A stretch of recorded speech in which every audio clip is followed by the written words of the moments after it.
When it comes to defenses in boxing, by far the most important thing is your feet, your footwork, positioning your body in and out of range to make sure that you're in the right positions to get off your attacks and defend properly. If I could get JT, my glamorous assistant, into the ring.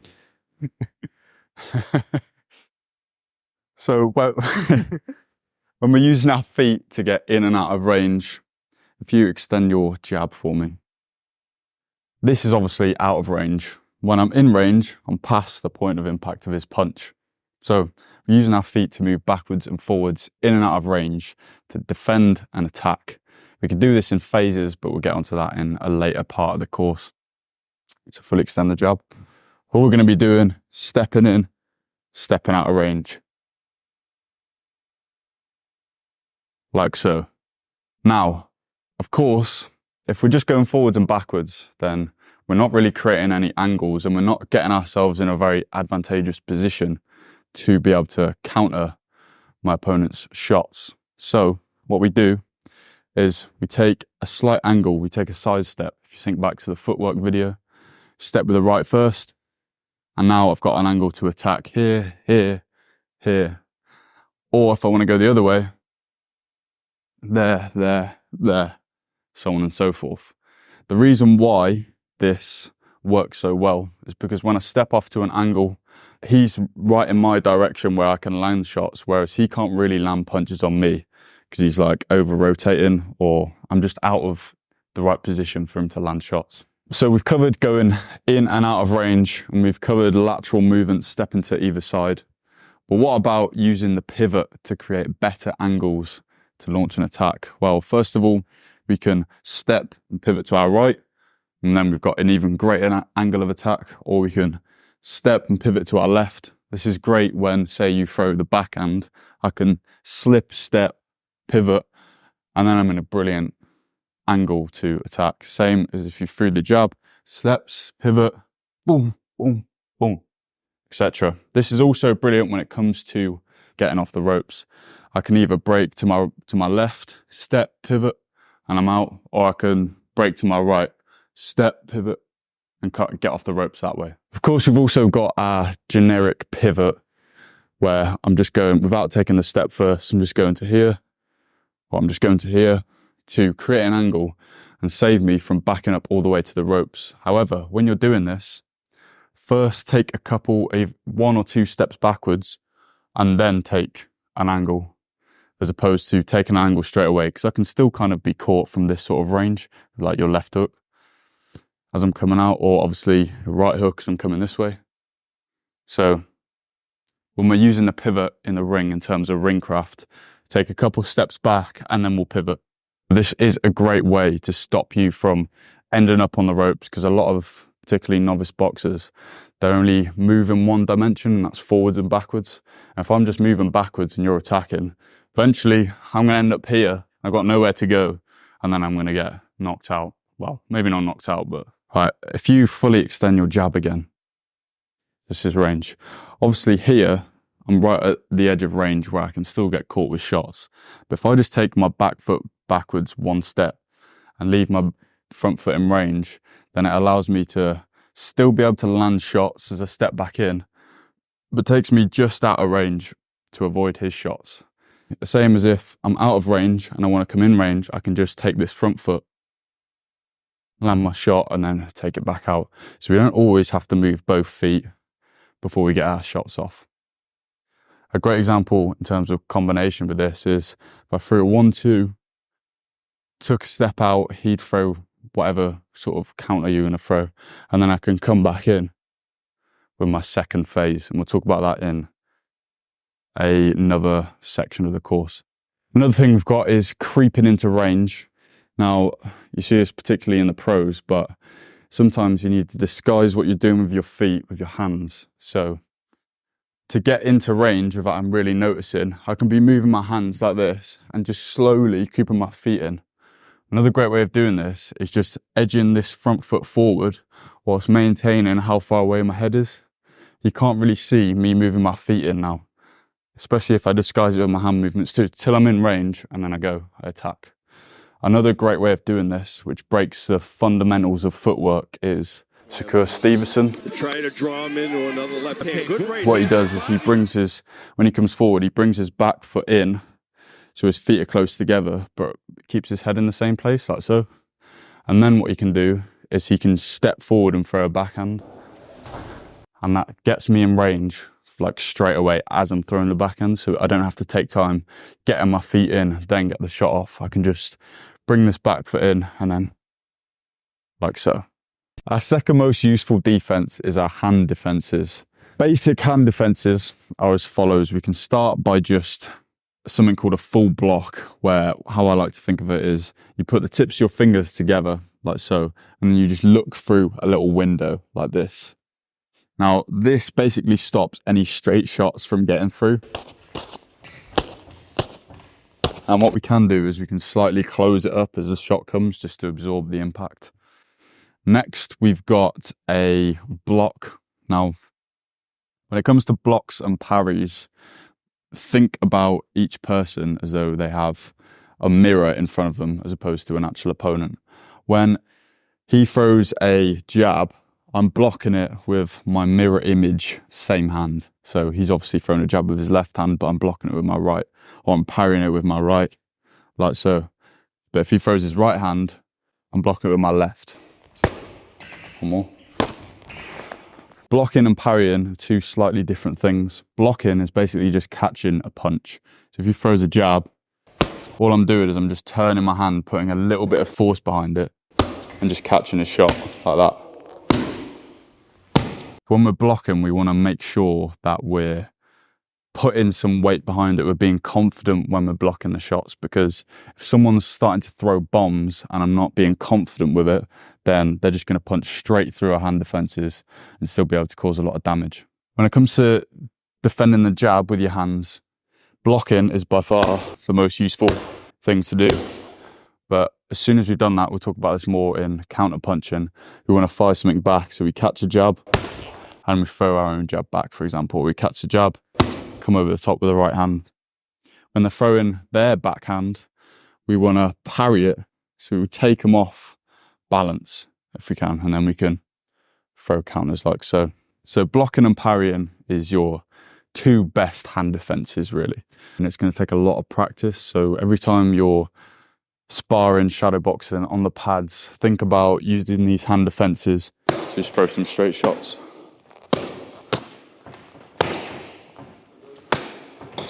So we just get used to blocking and parrying those straight shots. The next one is going to be blocking to the body. Now, if I'm throwing big hooks to the body like so, you're going to need to use your elbows, keep them nice and tucked in, and then catching these shots as they come in. Now, if you've already got a really good shape, a really tight defense, then you don't need to worry about this too much, because your elbows are going to be nice and tucked in and they don't have to move a great deal to catch these shots. When it comes to straight shots, all I'm going to do is if he throws a jab to the body, I'm just bringing my elbows together like so, catching that shot. Or I could also parry and move it down. You can actually wind it out of the way as well. But just tapping that and taking it off course is enough to block the shot. Something we also want to talk about is varying your defenses. As much as you want to vary your offenses, if your opponent can see a pattern in your defenses, then they're likely to take advantage of that. So if you're always parrying this jab to the body, then they might feint the jab to the body and come with a left hook to the head after you've dropped your hand down to try and parry it. So when you're defending that jab to the body, just mix it up every now and then. And the same goes for all the other defenses. Hooks and uppercuts to the head are also something we can defend with our hands. So when it comes to blocking shots to the head, say a left hook, all we're doing is bringing our hand slightly up. It should already be about here anyway, but we're just covering our temple with it like so. I'm also not extending my hand open like this and having my hand flat to my head, because if you've watched any of Deontay Wilder's knockouts, you'll know that he can just knock people out by punching them on their guard even. So it's best to keep a glove like this, so the padding covering your fingers actually acts as a bit of a padding on your temple. Same goes for the right hook to the head. And we're blocking with confidence again. We're making sure that we're not just being flimsy. We're blocking with confidence. So making those shots, making sure those shots don't get through. We're being disciplined with blocking. When it comes to defending uppercuts, we can, say if you throw a left uppercut, we can catch that mirror side. So if he throws the left uppercut, I block it with my right. I'm just catching that shot there. Same with the right uppercut. I'm just catching that uppercut. Another way we can defend these is using our shoulders. So if we just turn it, if you throw a right uppercut, if I just turn my shoulder like so, there's no way I'm going to get caught with an uppercut now, because there's no gap coming from down to up. So any shot they throw, we can just deflect like so. So using a combination, varying up our defenses again, that's how we can block the uppercuts.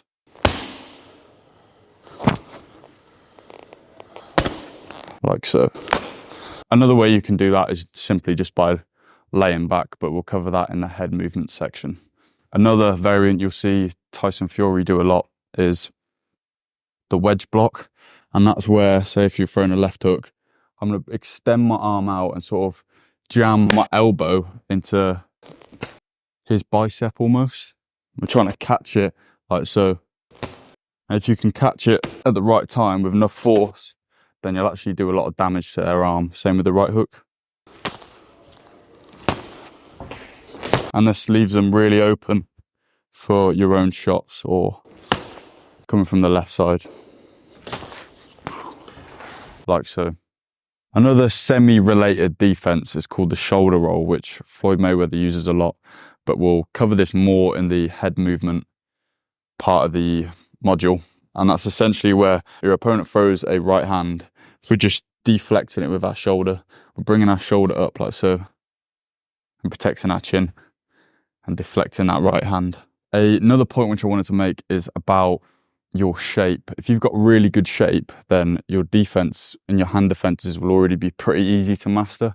So you're already pretty much in the right position to catch all these shots and defend your body and head. When it comes to head movement in boxing, everything comes off basic rotation of the body. All your slips, all your rolls, everything comes off this same movement, much like your punches do.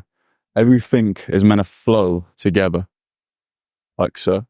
Right. First thing we'll teach with head movement is a slip. When it comes to slipping, if you get into your stance, put your arms by your side and then you just touch either knee.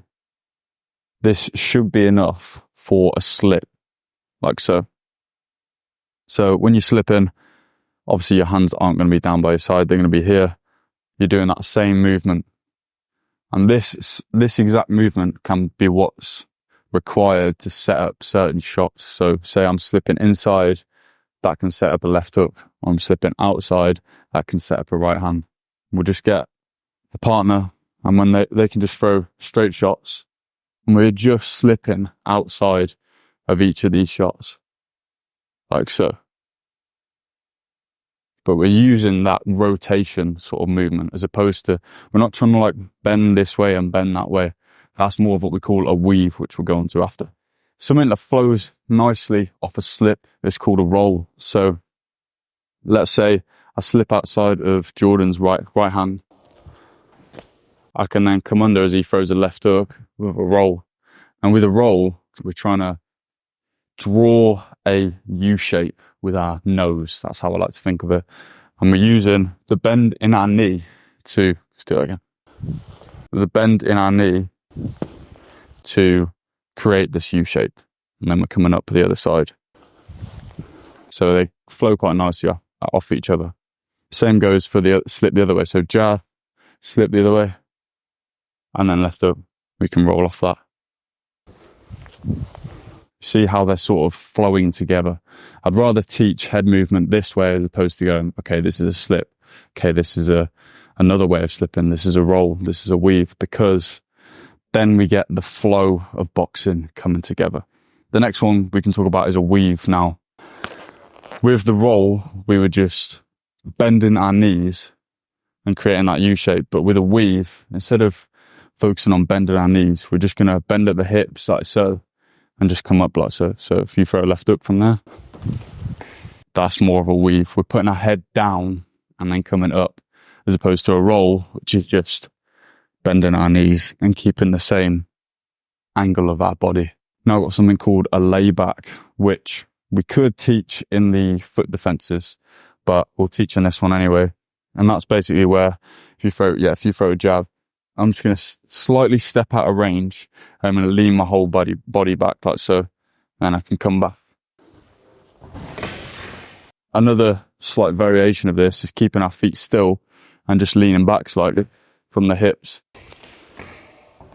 See, all that weight is on my back foot, meaning that I don't fall off balance already.